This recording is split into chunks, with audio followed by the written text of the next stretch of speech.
Class 10 में आपका एक बार फिर से स्वागत है।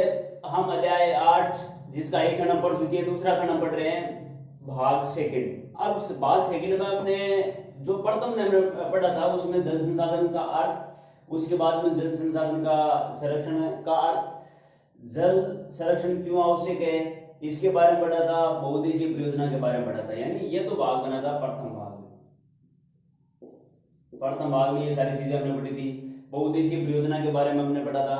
अब एक बार इसका थोड़ा सा दौरान कर लेते हैं भाग सेकंड में, और उसके बाद में पढ़ेंगे परंपरागत जल स्रोत। यानी इस पार्ट में जो भाग बचा हुआ उसके बारे में पढ़ेंगे।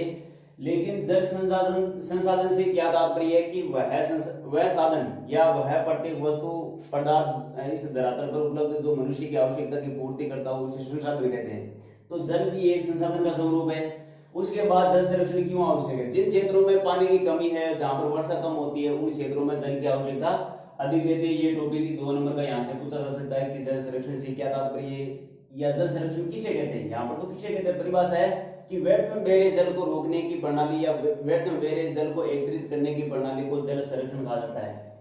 जल संरक्षण क्यों आवश्यक है कि जैसे हमारे राज्य में बात है, थार के मरुस्थल में पानी की कमी है और इस पानी की कमी को दूर करने के लिए, पीने के लिए और सिंचाई के लिए जल संरक्षण करना अति आवश्यक है। उनके बाद में हमने पढ़ा था बहुउद्देशीय परियोजना, जिनमें अलग अलग परियोजना के बारे में पढ़ा था। जैसे भांगड़ा नागल परियोजना है, दामोदर घाटी परियोजना है, उसके बाद हीराकुंड परियोजना है। राजस्थान की कुछ परियोजनाओं के बारे में हमने पढ़ा था, चंबल घाटी परियोजना है, इंदिरा गांधी नहर परियोजना है, उसके बाद में माही बजार सागर परियोजना है, जाखम बांध परियोजना है, जवाई बांध परियोजना है। तो इनके बारे में हमने पढ़ा। तो ये बहुउद्देशीय परियोजना की परिभाषा भी पूछी जा सकती है यहाँ पर कि बहुउद्देशीय परियोजना से क्या तात्पर्य है कि वह परियोजना जिनसे एक उद्देश्य की पूर्ति से अधिक उद्देश्य, कहने का मतलब उद्देश्य की पूर्ति एक न होकर के अनेक उद्देश्य की पूर्ति होती है, उसे बहुउद्देशीय परियोजना के नाम से जाना जाता है। और भारत में अनेक बहुउद्देशीय परियोजना है, तो यहाँ से बहुउद्देशीय परियोजना के बारे में पूछा जाएगा तो अगली बार पूछा जाएगा इंदिरा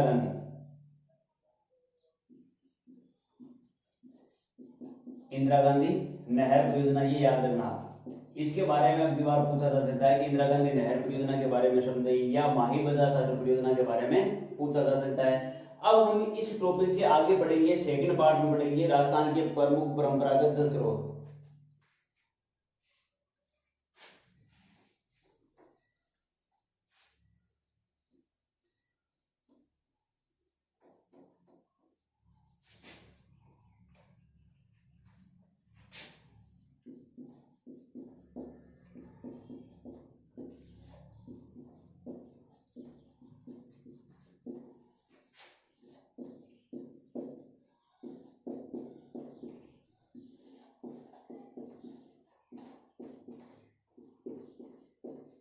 जल स्रोत ये टॉपिक बनता है।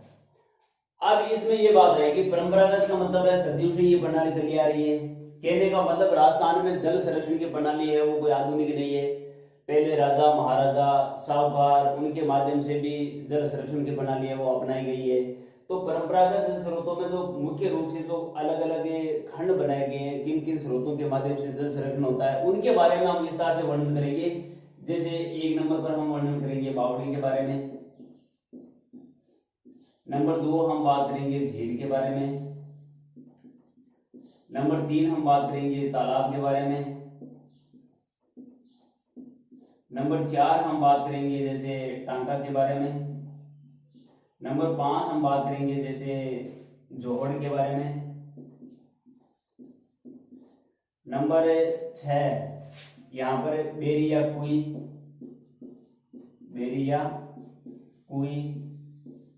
नंबर 7 में आता है खड़ीन। ये राजस्थान के प्रमुख परंपरागत जल स्रोत है। अब सभी का तो एक साथ नहीं पूछा जाएगा इसमें वर्णन। अब हो सकता है इसमें जैसे बावड़ी के बारे में पूछ लिया जाए, मोस्ट का ध्यान रखना, या तो बावड़ी के बारे में पूछा जाएगा या इसमें से झील के बारे में पूछा जाएगा, टांकी के बारे में पिछली बार पूछ लिया गया है, तो इसमें से एक खड़ीन के बारे में पूछा जा सकता है या जोड़ के बारे में पूछा जा सकता है। 1 2 3 4 ये 4 जो परंपरागत जल स्रोत है इनके बारे में आपको ज्यादा फोकस रखना है और ये ढंग से पढ़ना है। इनकी 2 विशेषता के बारे में या इनके बारे में समझाइए, इस प्रकार का क्वेश्चन है बन सकता है। तो आज इस वीडियो में हम इन्हीं टॉपिकों के बारे में विस्तार से अध्ययन करेंगे कि राजस्थान के प्रमुख परंपरागत जल स्रोत कौन कौन से हैं, जो मैंने आपके सामने नाम लिख दिए। बावड़ी, झील, तालाब, टांका, जोहड़, बेरी, कुई, खड़िन और एक नाडी भी है। नाडी भी एक परंपरागत जल स्रोत का ही स्वरूप है। तो ये ग्रामीण क्षेत्र में या इनमें कुछ ऐसे जल स्रोत है जिनमें वर्तमान में सुधार भी किया जा रहा है। अब ये सारे सारे ऐसे स्रोत है जो प्राचीन काल से चले आ रहे हैं। आधुनिक यानी देश आजाद होने के बाद में, देश आजाद होने से पहले जब राजशाही शासन प्रणाली थी उस समय भी इन स्रोतों के माध्यम से जल का संरक्षण होता था और आज भी हो रहा है। इनमें फिर से सुधार किया जा रहा है। जो इसमें मरम्मत की आवश्यकता है तो सरकार उसमें एक जल स्वावलंबन योजना के माध्यम से इनमें मरम्मत करवा करके जल संरक्षण की प्रणाली को और ज्यादा बढ़ावा दे रही है, ताकि जल की जहां पर कमी है उसको दूर किया जा सके। अब हम एक नंबर पढ़ेंगे बावड़ी के बारे में। एक नंबर बावड़ी।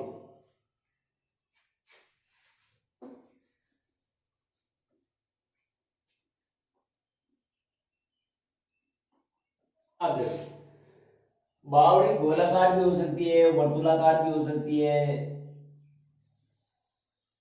या वर्गाकार भी हो सकती है। इस प्रकार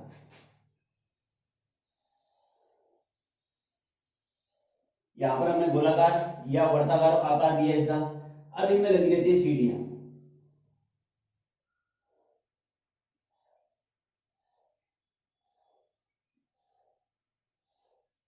इस प्रकार से सीढ़ियां लगी रहती है नीचे पेंदे तक।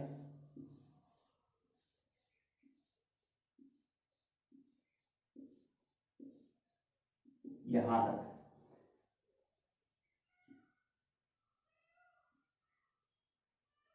अब देखो, अब इन सीढ़ियों में ऐसी कलात्मक प्रणाली अपनाई गई है। इनमें मेहराब,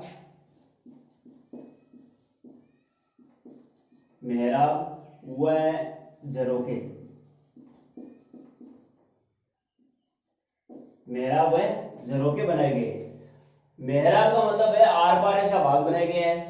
झरोखे का मतलब है ऐसा जो भाग जहां पर जल देवताओं की तस्वीरें लगाई गई है या उस समय जो प्रसिद्ध देवता थे उनकी तस्वीरें उनमें लगाई गई। कहने का मतलब जो बावड़ी बनती थी वो उस समय एक कलात्मक स्वरूप के रूप में बनती थी। तो चित्र तो नहीं पूछा जाएगा, लेकिन ऐसा पूछा जाएगा कि बावड़ी की दो विशेषता बताइए। अब इसमें जो जल है, जैसे नीचे से जो जल आ रहा था, इस जल को पीने के रूप में काम लिया जा सकता था। देखो एक नंबर पीने के रूप में, नंबर 2 सिंचाई के रूप में, नंबर 3 पशुओं को पिलाने के रूप में, पशुओं को पिलाने के रूप में। यानी कहने का मतलब इनके जल को अनेक रूपों में काम में लिया जाता था उस समय। अब 2 नंबर विशेषता, एक तो इसकी विशेषता है हम ये लिख सकते हैं। अब दूसरी विशेषता इसके उदाहरण के रूप में लिख सकते हैं कि ये बावड़ी ज्यादा भारत में और राजस्थान में कहां पर है। अगर राजस्थान की हम बात करें, यहाँ पर बात केवल राजस्थान की हो रही है, तो राजस्थान में जो बूंदी शहर है, बूंदी शहर को बावड़ियों की अधिकता के कारण उसको सदैव सिटी ऑफ स्टेप वेल्स, याद रखना, बूंदी शहर को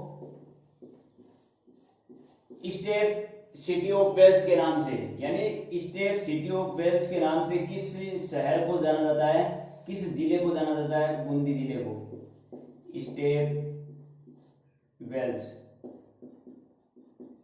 सिटी ऑफ स्टेट वेल्स के नाम से इस बूंदी शहर को जाना जाता है। इनके अलावा भी कुछ ऐसी राजस्थान में बावड़ियां हैं जो प्रसिद्ध है। जैसे हम बात करें जोधपुर की तापी बावड़ी, दौसा की भाड़ा रेंज बावड़ी, उनके अलावा दौसा में एक प्रसिद्ध है जिसका नाम है आबानेरी की चांद बावड़ी। यहां पर मैं राजस्थान का मानचित्र बना रहा हूं।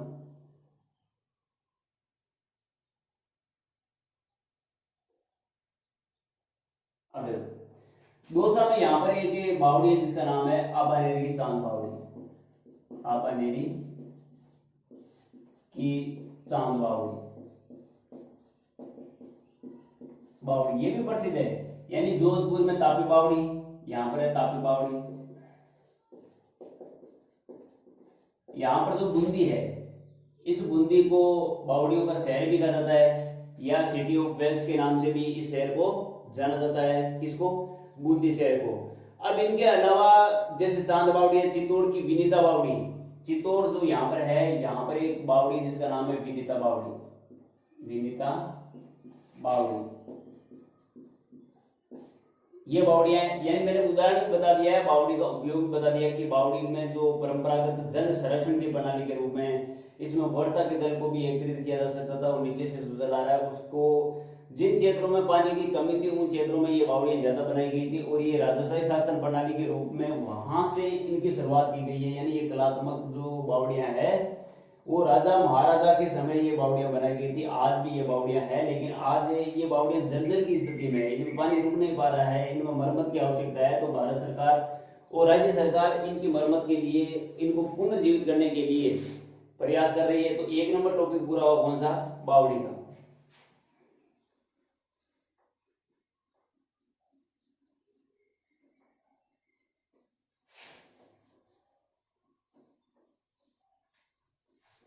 अब टॉपिक नंबर 2 बन रहा है झीलें। दूसरी परंपरागत जल स्रोत झीलें या झील, एक नाम रख सकते हैं झीलें। अब देखो झीलों का जो प्रयोग है, कहने का मतलब झील निर्माण की प्रणाली है वो भी राजस्थान में प्राचीन काल से ही है। अब झील की स्थिति बनती है, जैसे ये जो आकार दे दिया, इसमें किसी नदी के किनारे पर ये बनाई जा सकती है या कोई छोटी नदी इसमें आकर के गिर सकती है। तो इस प्रकार से ये नदी के किनारे पर या कोई नदी जो छोटी साइज नदी है वो अगर जहां पर विलुप्त होती है उसके किनारे पर वहां पर झीलें बनाई जाती थी। जैसे अगर हम राजस्थान की बात करें तो राजस्थान में उदयपुर जो शहर है उसको झीलों की नगरी भी कहा जाता है। यहाँ पर अनेक प्रकार की झीलें हैं, जैसे जयसमंद झील है, यहीं पर पिछोला झील है, यहाँ पर फतेह सागर झील है। याद रखना, यहाँ पर जयसमंद झील यहाँ पर है, पिछोला झील यहाँ पर है, फतेह सागर झील यहाँ पर है। तो इसको झीलों की नगरी भी कहा जाता है उदयपुर को। इनके अलावा अगर हम अजमेर की बात करें तो अजमेर में आना सागर झील है जो आना जी के द्वारा बनाई गई थी, तो ये झील भी प्रसिद्ध है। तो और भी भारत में अनेक प्रकार की झीलें बनी, जैसे राजसमंद में राजसमंद झील है जो राज सिंह ने बनाई थी। तो इस प्रकार की जो झीलें हैं वो झीलें भारत में प्रसिद्ध है, भारत में नहीं राजस्थान में ये प्रसिद्ध है। भारत में भी अनेक झीलें हैं, जैसे हम जम्मू कश्मीर की बात करते हैं तो भारत को झीलों का, भारत का जो झीलों का शहर है वो जम्मू कश्मीर को कहा जाता है और राजस्थान में झीलों का जो शहर है वो किसको कहा जाता है, वो उदयपुर शहर को कहा जाता है। अब इनके उपयोग बताइए, दो इनके लाभ बताइए। झीलों के दो लाभ बताइए कौन कौन से बनते हैं कि झील में जो पानी का जो संरक्षण होता है उनसे सिंचाई हो सकती है, उनको पीने के काम में लिया जा सकता है, झील के जल को विद्युत उपयोग में भी काम में लिया जा सकता है। अब एक दो और उदाहरण मैं आपको बता रहा हूं। तो राजस्थान में झीलों के उदाहरण के रूप में जाना जाता है, जैसे पाली में जालौर का बांगली बांध। बांगली बांध जो सुगड़ी नदी पर बांगली बांध बनाया गया जालौर में, यहाँ पर देखो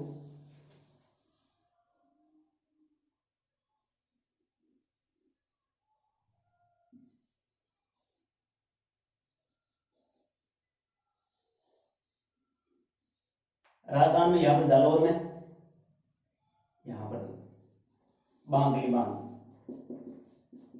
बांगली बांध। ये बांध पूछा जा सकता है, भारत के मानचित्र में ये पूछा जा सकता है कि बांगली बांध के बारे में बताइए या टोरडी सागर बांध के बारे में बताइए। टोरडी सागर बांध होता है टोंक में, टोंक में टोरडी सागर बांध।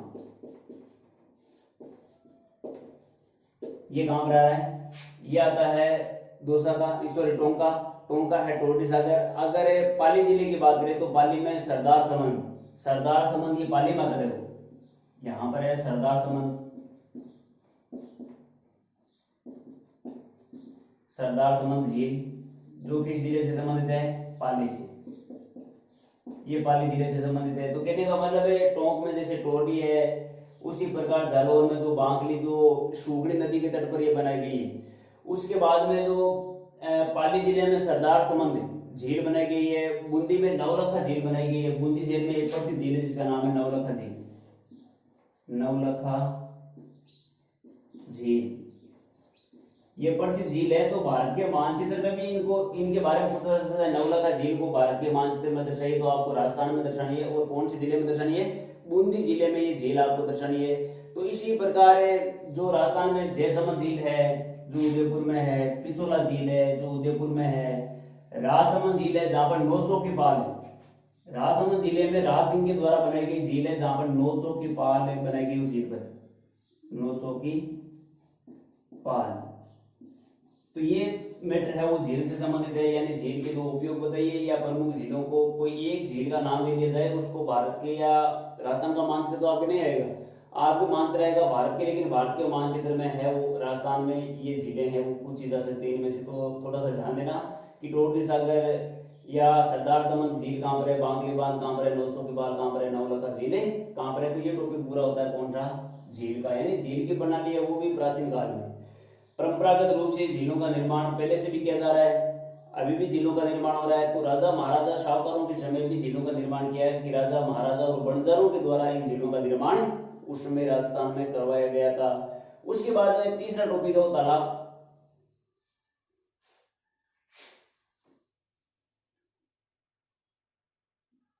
टॉपिक नंबर 3 बनता है तालाब। अब तालाब के बारे में ज्यादा नहीं पूछा जा सकता साहित्य के, लेकिन तालाब के बारे में जानकारी होनी चाहिए कि प्रत्येक ग्राम में, हम ये कह सकते हैं कि प्रत्येक ग्राम में जो वर्षा का जल बह रहा है उस जल को संरक्षण के रूप में तालाब में ही उसको एकत्रित किया जाता है। जो जल वर्षा का जल एकत्रित हो जाता है, जो नदी के किनारे ऐसा भाग नहीं बनता है और झील से आकार थोड़ा छोटा होता है, तो इस प्रकार के जलाशय को तालाब के नाम से जाना जाता है। तालाब के पानी को पीने के रूप में काम में लिया जा सकता है, अगर तालाब बड़ा है तो सिंचाई के रूप में भी इस जल को काम में लिया जा सकता है, या वर्षा काल के बाद में मीठे पानी के रूप में इस तालाब के पानी को है वो पीने के रूप में काम में लिया जा सकता है। और तालाब लगभग प्रत्येक ग्राम में छोटा या बड़ा तालाब है वो जरूर मिलता है। तो ये तालाब की प्रणाली थी। अब प्रसिद्ध अगर एक दो तालाब की बात कर लेते हैं, तो पाली में जैसे हेमावास, यहाँ पर एक तालाब प्रसिद्ध है जिसका नाम है हेमावास तालाब, याद रखना ही, यानी पाली जिले का एक तालाब है जिसका नाम है हेमावास। और उसी प्रकार से अगर हम जैसलमेर की बात करें तो यहाँ पर है गढ़सीसर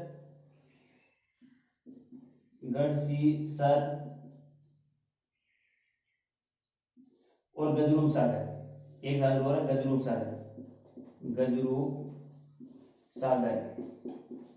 ये तालाब का स्वरूप है।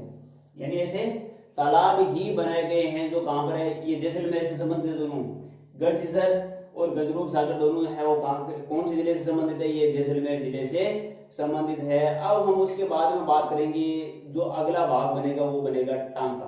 कौन सा बनेगा नंबर 4 पर टांका। देखो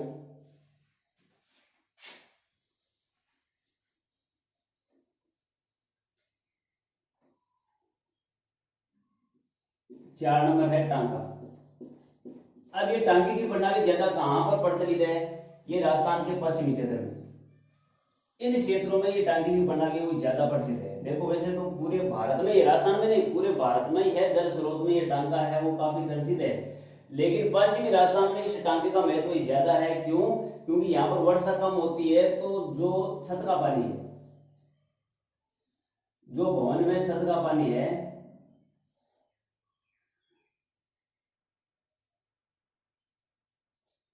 इस छत के पानी को पाइप के माध्यम से यहां से पाइप लगाया गया है और यहाँ पर जैसे टांका बनाया गया है, घर के सामने ये टांका बनाया गया है, तो इस टांके में पाइप के माध्यम से है वो जल भर दिया जाता है, ऊपर से टांका ये पूरा बंद रहता है। तो कहने का मतलब जो छत का पानी है, वर्षा का पानी वो व्यर्थ में नहीं बहता है, यहाँ पर जल का संरक्षण हो जाता है। उसके बाद वर्षा काल के बाद इस पानी को पीने के रूप में काम में लिया जाता है, इस पानी को पीने के रूप में काम में लिया जाता है। कभी कभार ऐसी स्थिति बनती है कि ये टांका है वो अपना जो निवास भवन है उसके पास में बना जाता है, ताकि गर्मी के मौसम में ये भवन ठंडा भी रहता है। तो इस प्रकार से वर्षा काल के बाद में इस जल को पीने के रूप में काम में ज्यादा लिया जाता है। अब टांके की गहराई 5 से 6 फीट ये गहरा होता है और इतना ही ये चौड़ा होता है, इस प्रकार से ये बनता है। और ऊपर से एक गोल होता है, ऊपर से बंद होता है, पूरा भाग इसका बंद होता है। एक इसका मुहाना होता है, इसके चारों तरफ आगोर बनाया जाता है, चारों तरफ इसके आगार बनाया जाता है। आगार जिसको हम अपनी भाषा में पायतन के रूप में जानते हैं, आगार। इस आगार के माध्यम से जल है वो इसमें एकत्रित हो जाता है और वर्षा काल के बाद में जल को पीने के काम में लेते हैं। एक स्थिति बनती है कि छत के पानी को भी इसके अंतर्गत हमें संरक्षण के रूप में एकत्रित कर लेते हैं और इसके जल को बाद में हम काम में लेते हैं। तो यहाँ पर 2 स्थितियां बनती है कि आगोर के माध्यम से भी जल को एकत्रित किया जाता है और छत के पानी को भी एकत्रित करते हैं। वो ये किस में करते हैं, टांका में करते हैं। ये टांका घर के आंगन में भी हो सकता है, घर के बाहर भी हो सकता है, या जो अपनी निजी भूमि है उसमें भी ये टांका बनाया जा सकता है। तो टांके के बारे में भी हमने पढ़ा। अब उसके बाद हम पढ़ेंगे जोहड़। अगली जो परियोजना है वो कौन सी है? परंपरागत जोहड़।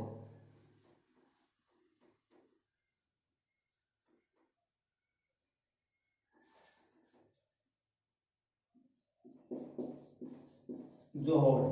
अब जोहड़ में टांगे में क्या अंतर है देखो, ये देखने पहली बात तो इसको ये नाम दिया गया, वो कहां पर दिया गया? शेखावाटी में। शेखावाटी वह हरियाणा। हरियाणा में इस प्रकार के जलाशय को वहां पर क्या कहते हैं? जोहड़ कहते हैं। ये जोहड़ किस प्रकार बनाया जाता है देखो, इस प्रकार से ये बनता है जलाशय, लेकिन ये ऊपर से रहता है खुला, ऊपर से खुला रहता है। ऐसा आकार भी हो सकता है, या टांके की तरह ऐसे भी हो सकता है, लेकिन ये ऊपर से खुला रहता है, टांके की तरह बंद नहीं होता। टांका ऊपर से बंद होता है, लेकिन ये ऊपर से खुला रहता है। तो इस प्रकार का जो आकार बनता है, इस प्रकार का आकार ये ऐसा भी हो सकता है, चौकोर भी हो सकता है, या गोलाकार भी ये हो सकता है। इस रूप में भी ये बनाया जा सकता है, और इसमें पानी भरा जा सकता है, और ऊपर से ये खुला रखा जा सकता है। तो इस प्रकार की जोड़ की प्रणाली है वो शेखावाटी क्षेत्र में देखी जाती है, जहां पर पानी को एकत्रित किया जाता है, या वहां पर जल संरक्षण की ये प्रमुख प्रणाली है जो जोड़ के रूप में कोयला पानी को पीने के रूप में काम में लिया जा सकता है, और पशुओं को पिलाने के रूप में जोड़ के पानी को काम में लिया जा सकता है। उसके बाद में अगली जो स्थिति बनती है वो कौन सी बन गई है? वो बन रही है खड़ीन की। कौन सी? खड़ीन।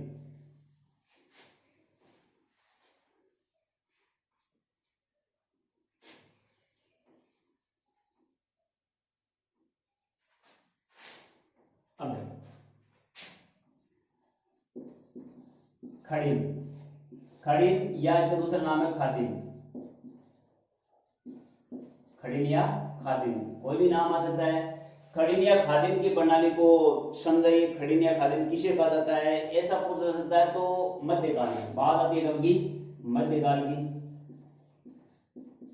मध्यकाल में पालीवाल ब्राह्मण, पालीवाल ब्राह्मणों ने, पालीवाल ब्राह्मणों में जैसलमेर और बाड़मेर, खास तौर से जैसलमेर में दो पहाड़ियां, जैसे एक ये पहाड़ी भाग है, एक ये पहाड़ी भाग है। इन पहाड़ी भागों का बीच का जो समतल भाग है, बीच का जो समतल भाग यहां पर बना है, यहां पर इस पहाड़ी के जल को एकत्रित किया जाता है। अब देखो इस पहाड़ी के जल को एकत्रित करने में इसमें अलग अलग है कि सिंचाई भी इनसे की जा सकती है, और पहाड़ी से जल बह करके आता है, इसमें जो मिट्टी भी आती है। तो कहने का मतलब यहाँ पर इस खड़ीन का जो भाग बनता है वहां पर रबी की कृषि की जा सकती है। वर्षा काल के बाद में यहाँ पर भूमि में नमी ज्यादा रहती है, और रबी की कृषि भी कुछ स्थानों पर की जाती है, लेकिन इस जल को ज्यादातर पीने और सिंचाई के रूप में काम में लिया जाता है। और सबसे अधिक इस प्रकार की जो स्थिति बनती है वो कहां पर बनती है? वो बनती है जैसलमेर, और उसके बाद में बाड़मेर बनती है। तो जैसलमेर बाड़मेर में खड़ीन और खादिन की स्थिति है वो ज्यादा बनी है। अब खड़ीन खादिन का दो स्वरूप बताइए, दो इनकी विशेषता बताइए। एक विशेषता ये बनती है इनका निर्माण पालीवाल ब्राह्मणों द्वारा किया गया था। दूसरी स्थिति ये बनती है कि इनके जल को पीने के रूप में और सिंचाई के रूप में काम में लिया जाता है, या रबी की फसल भी इन स्थानों पर बोई जा सकती है। एक खड़ीन से दूसरी खड़ीन में जल को छोड़ा भी जा सकता है। अगर एक खड़ीन का भाग पूरा बढ़ जाता है तो पास वाली खड़ीन में इसके जल को छोड़ा भी जा सकता है। ऐसी प्रक्रिया भी इसमें होती है। अब इसमें एक बची है परंपरागत स्रोत की प्रणाली, वो है बेरिया कुई। बेरिया कुई देखो,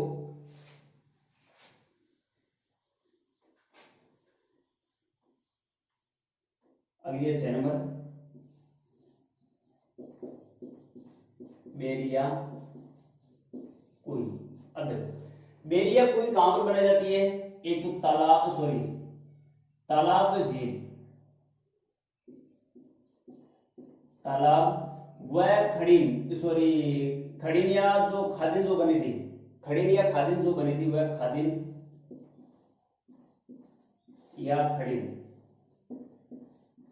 इनके जो आगोर बनते हैं, इनका जो आगोर बनता है, जो दायरा बनता है, वहां पर क्या किया जाता है?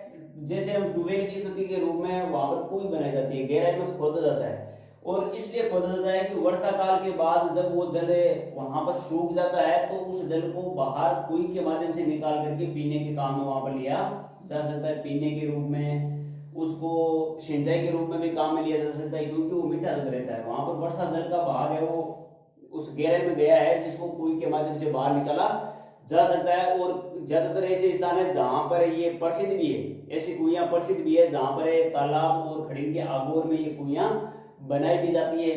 तो ये परंपरागत जल स्रोत का टॉपिक होता है पूरा। यहाँ पर परंपरागत जल स्रोत का टॉपिक पूरा होता है। इनमें से लगभग एक के बारे में पूछ लिया जाता है, तो अब की बार ध्यान रखना आप। एक तो बावड़ी के बारे में, बावड़ी सबसे मोस्ट, 2 नंबर स्थिति बनेगी इसमें खड़ीन की, खड़ीन ये याद रखना। दूसरी खड़ीन या खादिम, ये 2 तो मोस्ट है। इनके अलावा मैंने 2 और भी बताई थी, उनके ऊपर फोकस थोड़ा ज्यादा रखना, क्योंकि इनमें इनके बारे में पूछा जा सकता है कि राजस्थान में इन परियोजनाओं की आवश्यकता क्यों है, या इनकी 2 विशेषता बताइए। इस प्रकार का प्रश्न पूछा जा सकता है। तो क्यों है, क्योंकि राजस्थान में वर्षा कम होती है तो जल संरक्षण के स्रोतों की आवश्यकता ज्यादा पड़ती है। अब देखो अगला टॉपिक यहाँ पर कौन सा बन रहा है।